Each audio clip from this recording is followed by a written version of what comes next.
Hey, footy fans, welcome back to Footy Fin. So, in rugby union, Super Rugby Pacific season is in full swing now, with the Australian teams, all four of them, doing relatively well compared to recent seasons. So, that's exciting. But even more interesting is the fact that, or the reported fact, that the Rugby Australia on Wednesday will announce their new coach that will take them through to the 2027 Rugby World Cup. No surprises as to who it is, but the timing and the nature of it is something of a surprise. So, current Queensland Reds coach Les Kiss will be the new Wallabies coach, who will follow in the shoes of Joe Schmidt.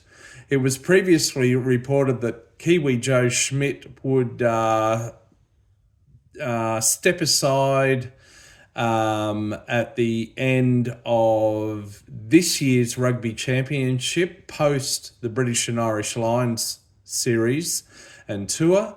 But in fact, there's going to be a change there. So Schmidt's tenure will continue through the autumn tour, where Australia will play Northern Hemisphere tour, 5 games against Japan, France, Ireland, Italy and England, not necessarily in that order. And he will continue as Wallabies coach through until at least the end of June of 2026, thereby allowing current Queensland Reds coach Les Kiss to complete his 3-season deal with the Queensland Reds. This is good for Rugby Australia because they're broke, they have no money, and therefore they will not have to pay out the Queensland Rugby Union to buy Kiss out of his contract early.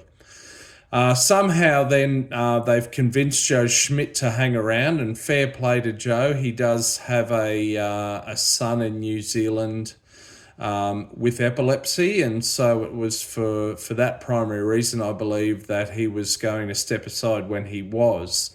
Whether or not he will be head coach on the Northern Hemisphere tour at the end of this year is a matter of conjecture.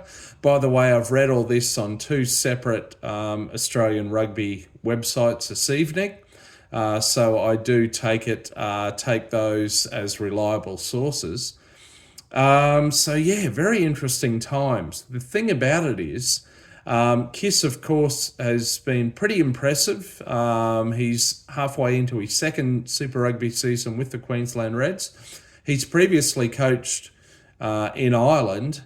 Interestingly, he was a rugby league player in the 80s and the 90s, and he played State of Origin for Queensland. He was picked in the Australian Kangaroos team as well, but switched over to coaching rugby sometime thereafter.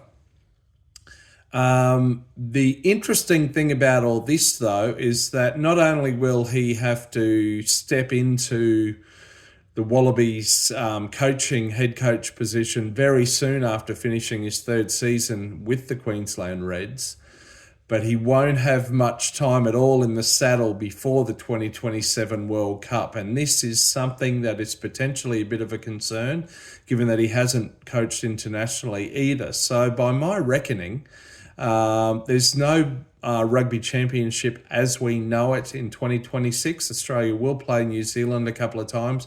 They'll play South Africa and Argentina once, but otherwise no bona fide championship, because New Zealand will have an extended tour to South Africa.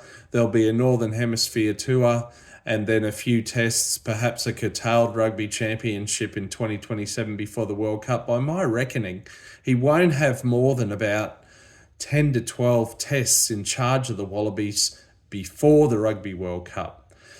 Is that enough? I have my doubts, and somehow there's something about all of this that's very kind of Rugby Australia. It's just a bit weird. It's probably dictated by financial matters because Rugby Australia is broke, as I said. But interesting. Other than that, those concerns aside, I do support the decision. It's a I posted a video earlier this year where I was thinking about Jamie Joseph, etc. But anyway, Les Kiss it is to be. There you have it. You heard it here first. So there you go. Until next time, you might catch me around the middle of a rolling mall. See ya.